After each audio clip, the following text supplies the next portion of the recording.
Howdy, folks. How are you guys doing? Today, just want to flow some thoughts.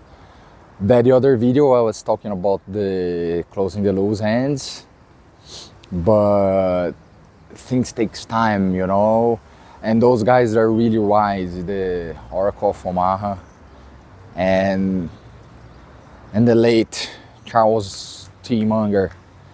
Some things takes time, You cannot expect to have 9 pregnant women having a baby in 1 month.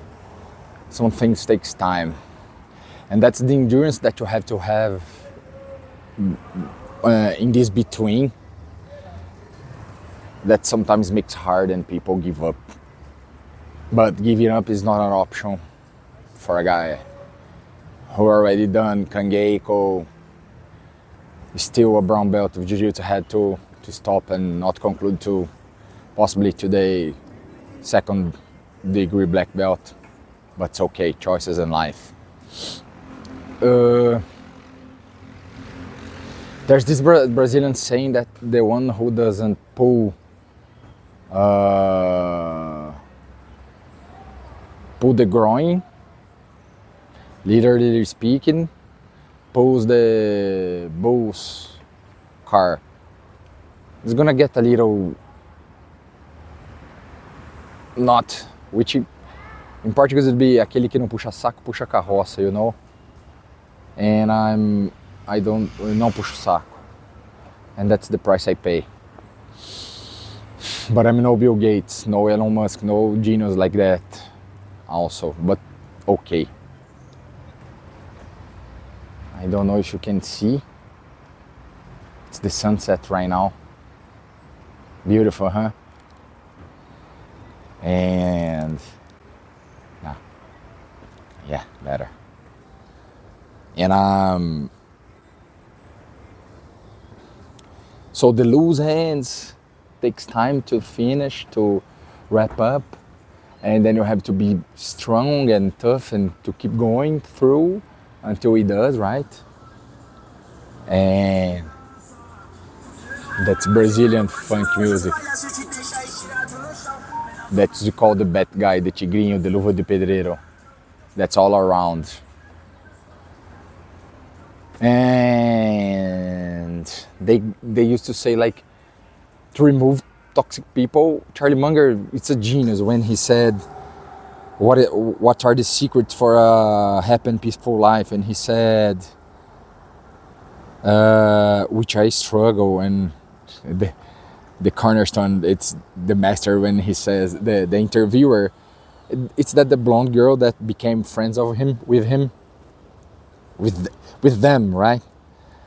I don't know her name. I think she's a CNBC anchor, something like that, But she said he answers her at the end of his life, which was around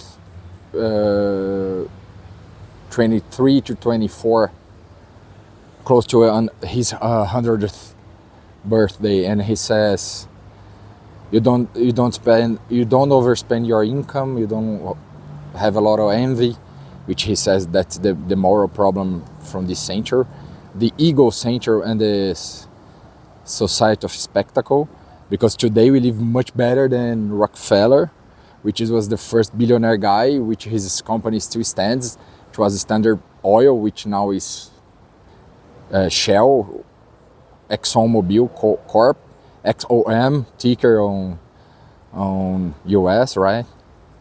And he says like don't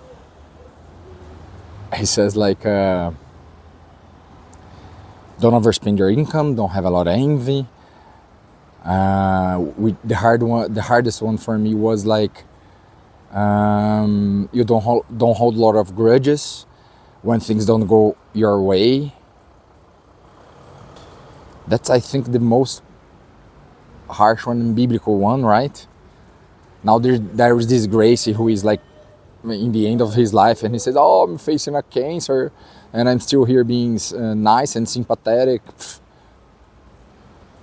but or I I should know give opinion about that, but and and then as he was finalizing, this anchor says, how were you, because she begins the interview saying, uh, what the key of a success life is, Charlie, and then he just interrupts, not a because Charlie had a really good sharp mind, so it was not arrogancy, it was like just, that is easy, and was like, don't overspend your income, don't hold grudges when things don't go your way, don't have a lot of envy, and remove yourself from toxic people. And then the interviewer goes back and says, how old were you when we figured this out? And he said 7.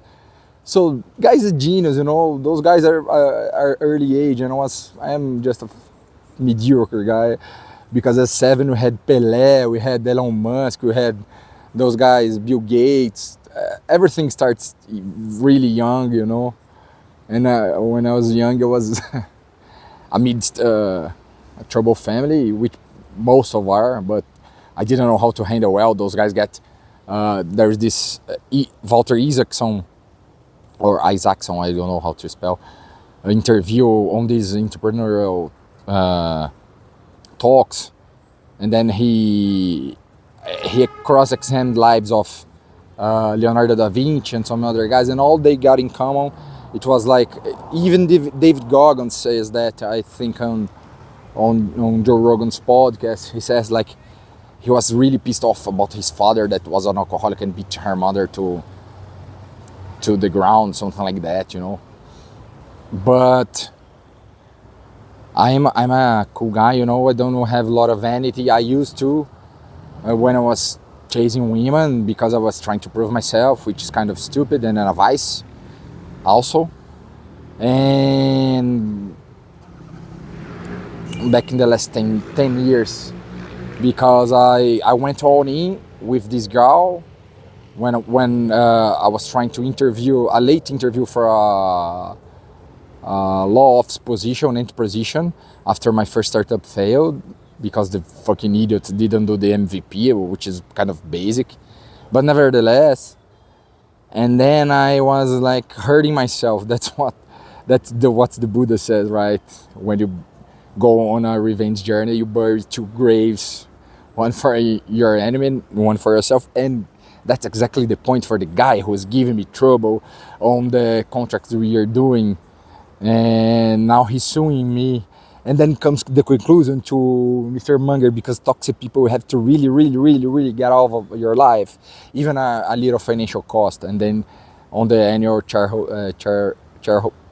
and the annual Omaha shareholder meeting, and as Buffett is very good at how to influence people and make good friends, says, don't tackle them too hard, and Munger sharply, yeah, I don't mind, take it hard. But he's right, because this life's so short. Although we try to mirror and try to be like a good Christian, they really fuck you if you let them. Everybody. There are some perverse humans out there, the characteristics. They're gonna screw you over. I don't know if they're gonna don't like to go back to the tribal for whatever reason. I'm not. This is used to be a psychologist's job to find reasons. Although 1 of 2 days ago was like Freud's anniversary, but today, as the AI is advancing so fast, that people are even replacing them, the psychologists for them. So even at a financial cost, you have to really remove bad people from your life. Really, really, really have to. They're poisonous. They drain you.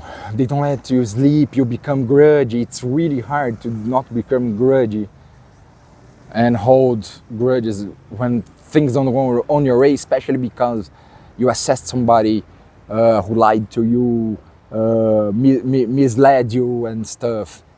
There are class actions, not class action, but there are lawsuits when people conduct you to error. But then you go 10 years and then deviate you from your focus, and that really matters. Your lifespan, your time, your clarity, your focus, those things matter, you know. And now I understand. I'm being this process, being passing through this process, and I understand that you become a little skeptic about everyone. Everyone can. You become very skeptical about everyone, and that's hard. I passed that around 2010, 20, 21, and now 25 again. Man, oh, those people are really bad, and we have to remove them and try to stay sane at the same time. And that's really, really tough challenge. You know, you can run your life through it, like maybe Goggins did, 200 miles, or you can be at a jiu-jitsu mat for 10 hours, which is very good. But nevertheless, and you can really give into Jesus, but I can confess it's not easy. You have to try, but not easy. So that's what my session I want to take from my chest now. Let's see. Little better, right? The camera, I'll get better with time. I have to take a shot. The arms hurt a little bit. But that was it. I'm doing that to future references.